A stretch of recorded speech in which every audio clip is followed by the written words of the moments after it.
Hello student, आप सभी का अपना यूट्यूब चैनल मैथ गुरु WSC में स्वागत है। थोड़ा सा ध्यान दीजिए, आज हम बताने जा रहे हैं application of derivative. Application of derivative क्या है?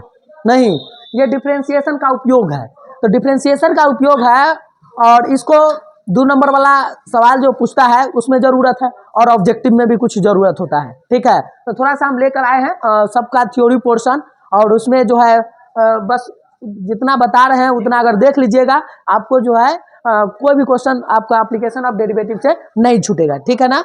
और ये होता है 6.1 से लेके 6.1 टू 6.5 है। ठीक है, 6.1 से लेके 6.5 तक है। ठीक है, तो पहला है rate of change of quantity.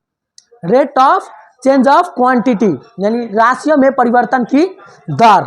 ठीक है, जैसे हम लिखते हैं DA अपॉन DT। इसका मतलब क्या हुआ? इसका मतलब होता है rate of change of area. Rate of change of area, A for क्या है? Area, with respect to WRT, with respect to किसके सापेक्ष है? टी के सापेक्ष, तो यहाँ टी कर देंगे। ठीक है ना। तो इस बात को जो है शॉर्ट में DA अपॉन DT बोलते हैं। यदि DS अपॉन DT आ जाए, ठीक है, तो इसको क्या बोलेंगे? रेट ऑफ, ये सब वैसी रहेगा, रेट ऑफ चेंज ऑफ, है ना। और एस क्या होता है?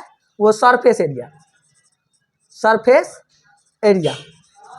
ठीक है, WRT विथ रेस्पेक्ट टू, अब टी के सापेक्ष है तो यहाँ पे आ जाएगा टी। ओके, और DV बटे DT का मतलब होता है, ठीक है, rate of change of volume, है ना। WRT विथ रेस्पेक्ट टू क्या है यहाँ पे? टाइम। ठीक है ना, इस तरह से बात होता है। उसके बाद DX अगर ये सब रहे या DX बाई DT रहे, DX अपॉन DT रहे, तो इसको क्या बोलेंगे? चलिए, DX अपॉन DT रहेगा तो इसको क्या बोलेंगे हम लोग? रेट ऑफ चेंज ऑफ, है ना, रेट ऑफ चेंज ऑफ। अब X है तो यहाँ पे X WRT with respect to time, मतलब X राशियों में परिवर्तन की दर किसके सापेक्ष? टाइम के सापेक्ष। तो इस तरह के सवाल रहता है। मतलब इसका मतलब क्या हुआ? शॉर्ट में क्या बोलेंगे? DA अपॉन DT को कहते हैं rate of change of area with respect to time. ठीक है, इसको rate of change of surface area with respect to time, rate of change of volume with respect to time, rate of change of X with respect to time. तो इस तरह से हम लोग लिखते हैं। ठीक है, इसमें कोई तरह की आपको दिक्कत नहीं होगा। चलिए, अब देखिए, इसमें हम 6.1 को बताने जा रहे हैं ना, है ना। 6.1 को बताएंगे। किसको बताएंगे? 6.1। 6.1 में हम 3 सवाल करेंगे। कितना सवाल करेंगे? 3। और ये 3 सवाल में ये चैप्टर हो जाएगा खत्म। ठीक है, तो तैयार रहिए, आप लोग इसको नोट कीजिए। ठीक है, चलिए ध्यान दीजिए। अब इस क्वेश्चन पर 3 सवाल हम बताए हैं कि 3 सवाल अगर आप कर लिए, rate of change of quantity मतलब राशियों में परिवर्तन की दर, यानी 6.1 में 3 सवाल आप कर लेते हैं तो आपका ये चैप्टर खत्म। ठीक है ना। आप एकदम भागिएगा मत, एकदम खड़खड़ा कर देख लीजिए, बोर्ड मॉडल है। ठीक है, तो find the rate of change of area of a circle with respect to its radius. Radius बोले तो त्रिज्या, और त्रिज्या के सापेक्ष आपको देखिए, इसका कह रहा है कि ये सर्किल है, यानी वृत्त के क्षेत्रफल, है ना, वृत्त के क्षेत्रफल में परिवर्तन की दर किसके सापेक्ष? तो त्रिज्या के सापेक्ष। मतलब इसका मतलब हुआ DA अपॉन DR निकालना है, DA upon DR। Find the rate of change of area of a circle with respect to its radius. इसका मतलब होता है DA अपॉन DR आपको प्राप्त करना है जब त्रिज्या का मान कितना रहेगा? 3 रहेगा। तो चूंकि एक इस तरह का सवाल पूछता है, डायरेक्ट पूछेगा कि find the rate of change of area of a circle, कभी क्यूब के बारे में बोलेगा, घन होता है ना, घन का आयतन क्या होता है? भुजा क्यूब होता है। सर्किल का क्षेत्रफल क्या होता है? तो πr² होता है। ये सब 10वां क्लास में जो आप लोग फार्मूला पढ़े होंगे वही है। तो सर्किल के क्षेत्रफल क्या होता है? सर्किल का क्षेत्रफल होता है πr²।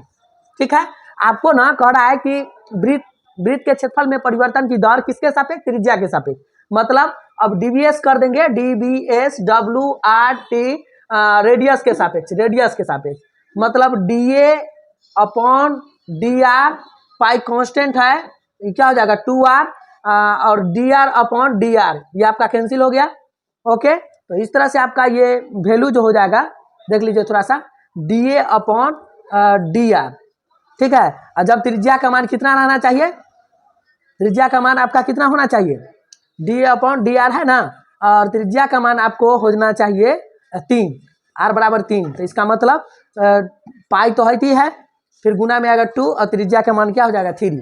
मतलब इसका वैल्यू हो जाएगा 6 पाई, और ऊपर में सेंटीमीटर है तो ऊपर हो जाएगा सेंटीमीटर स्क्वायर, और त्रिज्या आपका सेंटीमीटर, यानी इसका यूनिट ये जो है लास्ट में ये आपको देना है, सबका यूनिट लगाना माने लगाना होता है। अगर ये नहीं देते हैं तो एक नंबर आपका कट जाएगा, ठीक है। ये देना होता है 6 पाई सेंटीमीटर स्क्वायर पर सेंटीमीटर, यही आपका आंसर होगा। इस तरह का सवाल आपको आता है, ठीक है ना। इसमें कोई तरह की दिक्कत तो नहीं है। चलिए आप इसको नोट कीजिए। चलिए थोड़ा ध्यान दीजिए, ये दूसरा टाइप का क्वेश्चन है, ठीक है।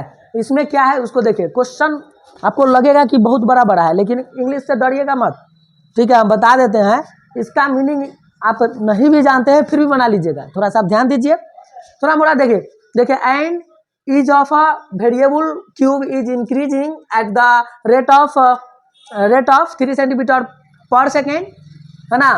इसका मतलब हुआ कि देखिए ये एक घन है, क्या है बाबू? एक घन है ना। तो उसको जो है घन है तो उसके किनारे की लंबाई में परिवर्तन हो रहा है, और 1 सेकेंड में 3 सेंटीमीटर। मतलब बता दिया है कि सॉल्यूशन में आप देख लीजिए, सॉल्यूशन ये dx अपॉन dt का मान आपको दे दिया है 3 सेंटीमीटर पर सेकेंड। ओके, इस बात को देखिए, कहता how fast is the volume of the cube is increasing. मतलब उसके आयतन में परिवर्तन की दर आपको निकालना है ना।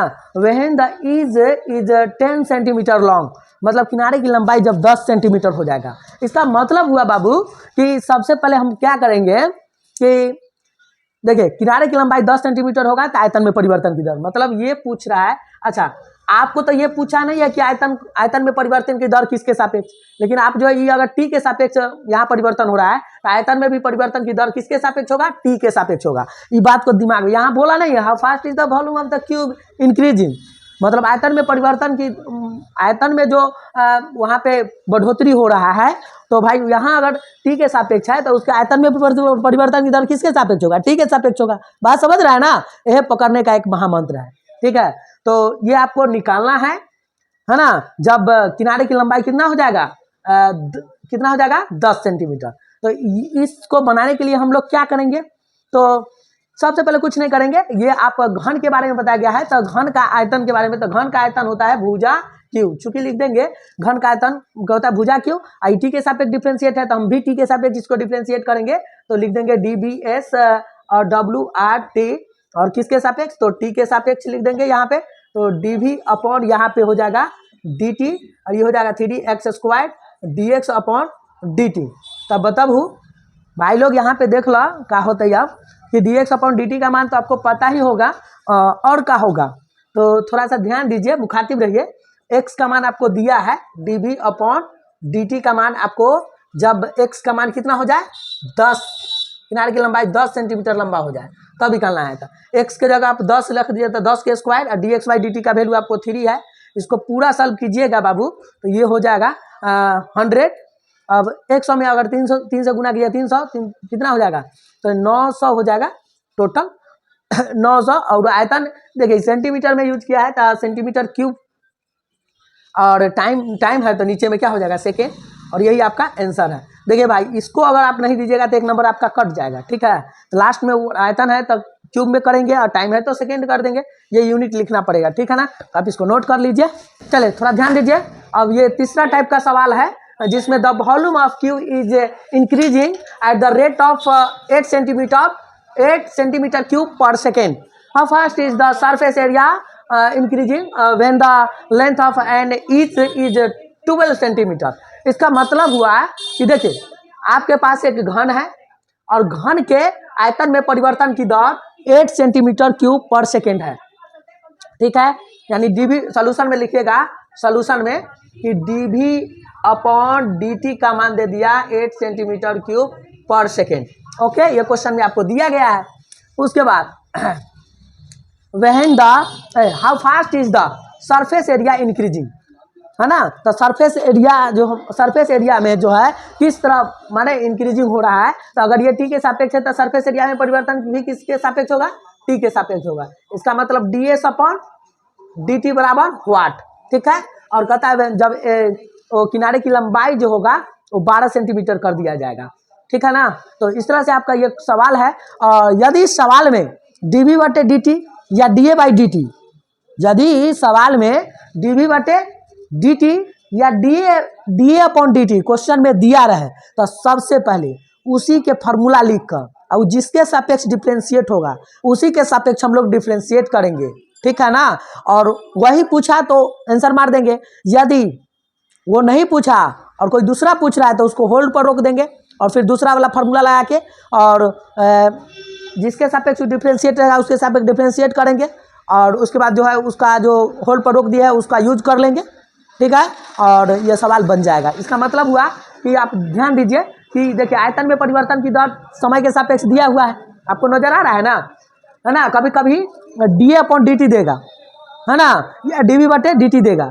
तो ऐसे सवाल को बनाने का तरीका यह है कि सबसे पहले उसी का फार्मूला लिखकर उसी के सापेक्ष डिफरेंशिएट करेंगे, उसको सॉल्व करेंगे। अगर वो पूछ लिया तो ठीक, अगर नहीं पूछा तो उसको होल्ड पर रोक के और तब जो पूछ रहा है उसका फार्मूला लगाएंगे और देख लेंगे वो किसके सापेक्ष डिफरेंशिएट है, उसी के सापेक्ष डिफरेंशिएट करेंगे और सॉल्व करेंगे, जो आएगा से आपका आंसर होगा। तो इस तरह का बात होता है। और ये तीनों टाइप के अलावा कोई दूसरा टाइप से क्वेश्चन नहीं करता है। इतना ही आपका 6.1 क्लियर है, थोड़ा सा ध्यान दीजिए। अब क्या करते हैं, जैसे हम चूंकि लिखते हैं कि आयतन, ये घन के बारे में, तो घन का आयतन होता है भुजा क्यूब, ठीक है। तो आयतन बराबर x क्यूब, किसके सापेक्ष डिफरेंशिएट है, टी के सापेक्ष। तो क्या हो जाएगा dv/dt, मतलब ये हो जाएगा 3x² और dx/dt। अब बताइए यहाँ पे क्या करेंगे। अब थोड़ा सा ध्यान दीजिए, मुखातिब रहिए, देख लीजिए। अब ये dv/dt का मान आपको 8 दिया गया है, ठीक है। उसके बाद 3 और किनारे की लंबाई आपको भी पता है ना कितना है भाई, 12 सेंटीमीटर। तो यहाँ आप 12 रख सकते हैं भाई, 12 का स्क्वायर कर दीजिए और dx/dt आप पता कर लीजिएगा। बोलिए dx/dt आपका क्या हो जाएगा। dx/dt आपको निकालना है, तो dx/dt आपको निकालना है तो क्या हो जाएगा, ऊपर में 8 रहेगा और नीचे हो जाएगा 12। देख लीजिए 3 × 12 का स्क्वायर कितना होता है, 144, ठीक है। सॉरी,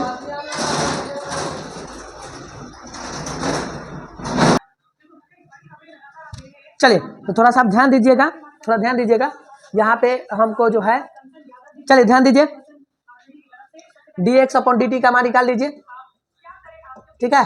ये क्या हो जाएगा, ऊपर में 8 हो जाएगा, नीचे में 3 × 12 × 12।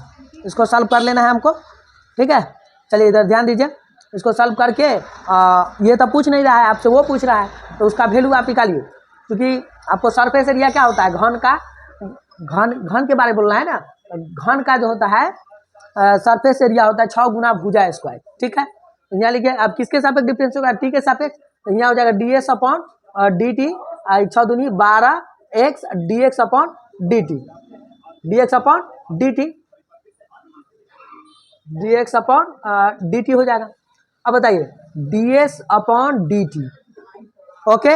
अब समझिए थोड़ा सा, यहाँ पे 12 है, x का मान भी आप जानते हैं कितना, 12, ओके। और dx/dt का भी मान आप लोग जानते हैं 8 ×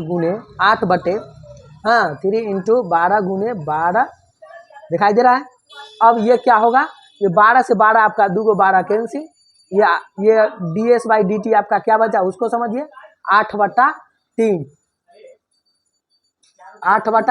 इसको काट कर भी लिख सकते हैं या इसको डायरेक्ट लिख सकते हैं, सेंटीमीटर स्क्वायर पर सेकेंड, ठीक है ना। इसको नोट कीजिए।